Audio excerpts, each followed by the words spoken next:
this course, I'm going to be treating on layers. If you must know, layers is a very important topic. You just have to know it. Most designers and most beginners will always have problem in learning layers and how to place one layer to the other, how to make use of this. Just complaining on how the layer works. Now, this is I want to talk about how to treat the fully on how the layer section works and other things involved in it. Here, here is the layer. This is the layers panel. First, when you open your Photoshop or you create a new file, you're probably going to see the layer. Let me say if this page if this page is blank. Okay, let me just come straight here. This is the layer. This layer, this picture, this photo we are seeing is currently on top of this layer. This layer is the background. Let me unlock this so that I can still manipulate it off. Let me leave it locked. This is the main layer. Okay, now this layer is on top of this layer. Now, just like these two keys are standing here and this one is behind this one, that is just how layer works. What is behind this, you cannot see what is behind it, like the full picture of this kid behind here you cannot see it because this kid here is blocking this kid. This is how it works. Okay, let me take another photo that comprises of those kids. Let me bring this kid to the zone and drop it here. Okay, I just dropped this kid now, and I click check. Okay, now you notice that this photo here, let me use the word photo, is covering this photo. This is what we have here.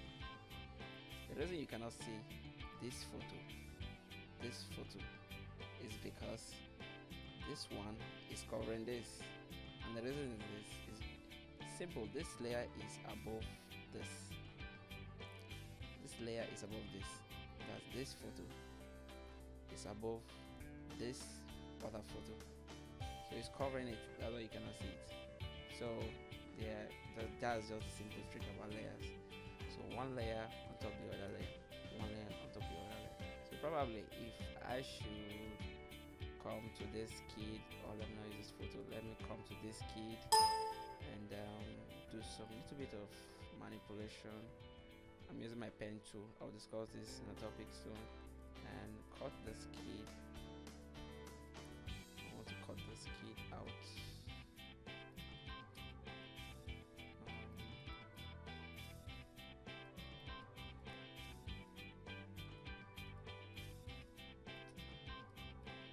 I'm using the pen tool to shape. My shape is not accurate, but I'm just trying to make it snappy as I am.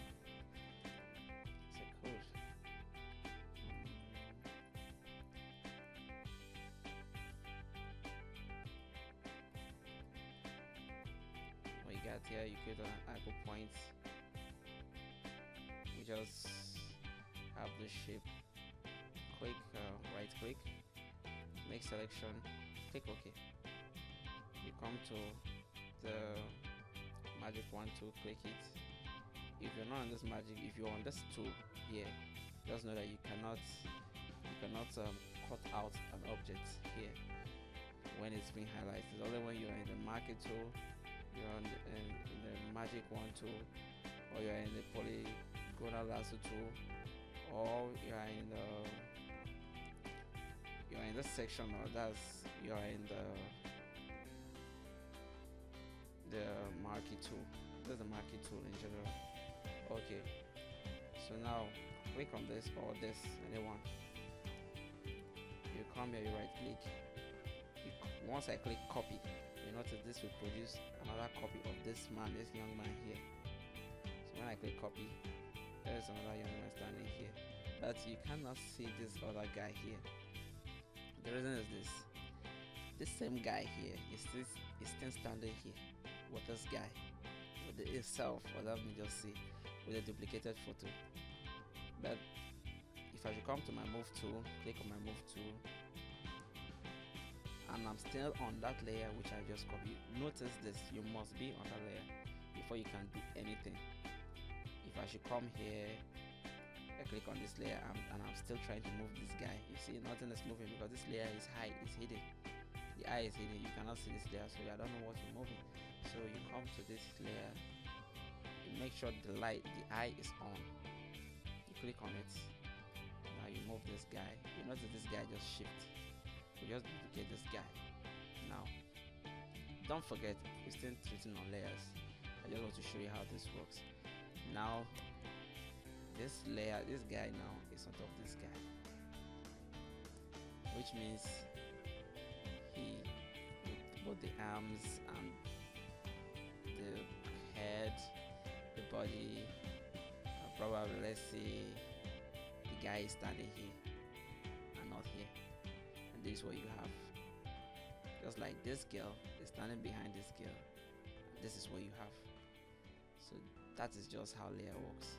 So probably if you, or let me see, press Ctrl T, right click, flip horizontal, you notice I kind of look like, so these two guys are twin.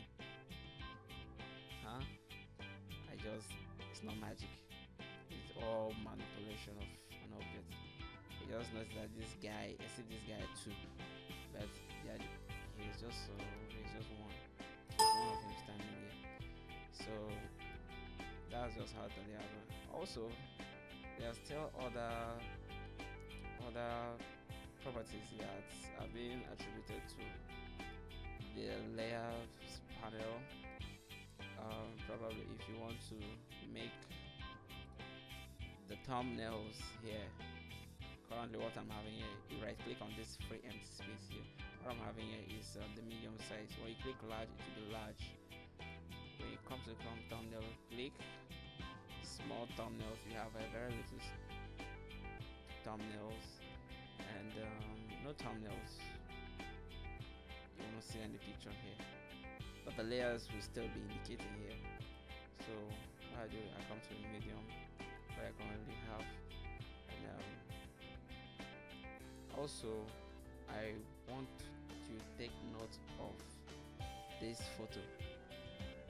This photo is kind of quite different from these photos. The reason is this: if you notice, there's a little kind of square-like box in this photo here. There is something very important I want to explain. Now this photo is being on a smart object. That's the reason for this. Anytime you change a photo to a smart object, you see it like this, and whenever you rasterize an object, it comes to this form. That's the reason this photo is already being rasterized, so there's no point rasterizing it. It's asking you, when you right click it, it's very requesting for you to either change it to a smart object or whatever options you want to do here to manipulate it. Now this thing is very important. This object here being on the smart object, the reason for this, if it happens that you have to size this object to a very small shape, you press Ctrl T, and you happen to size this photo here to a very small shape. What I'm doing is I just click, let me come back to what I just did. I need to explain all this. Ctrl T, that's the feed transform tool. Then I hold Shift and Alt.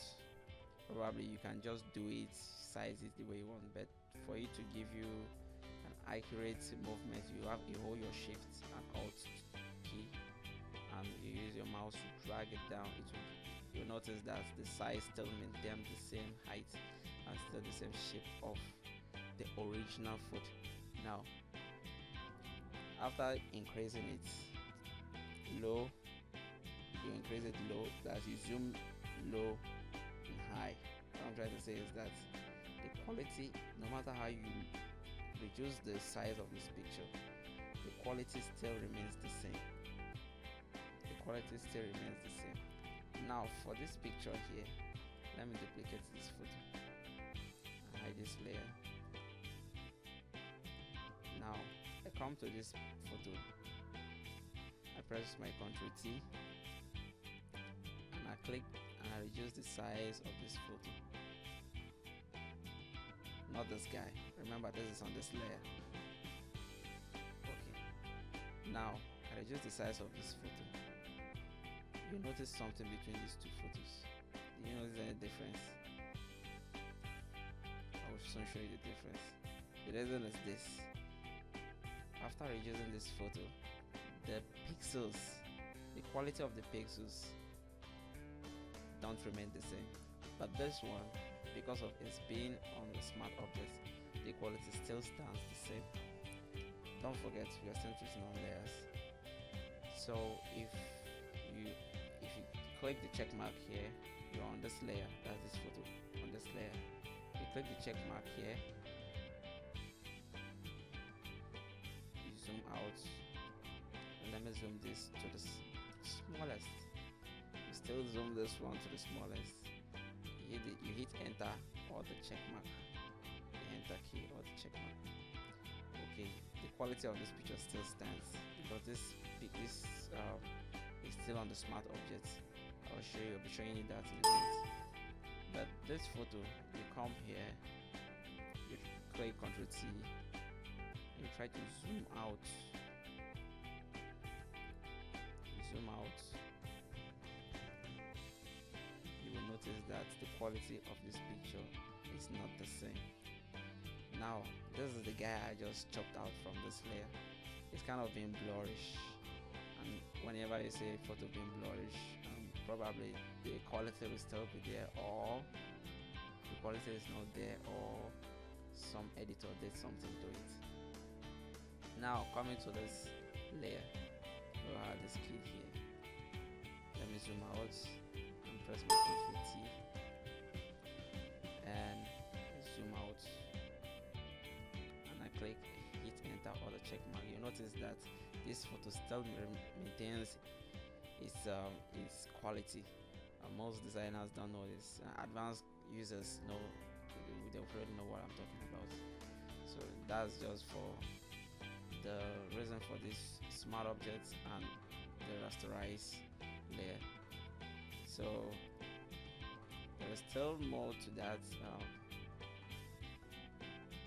Still on the layers panel. Okay, I think that's all. I'll be treating more on layers for you to be treating more on layers, using objects for you to get more knowledge on how the layers work. So I'll see you on the next lesson.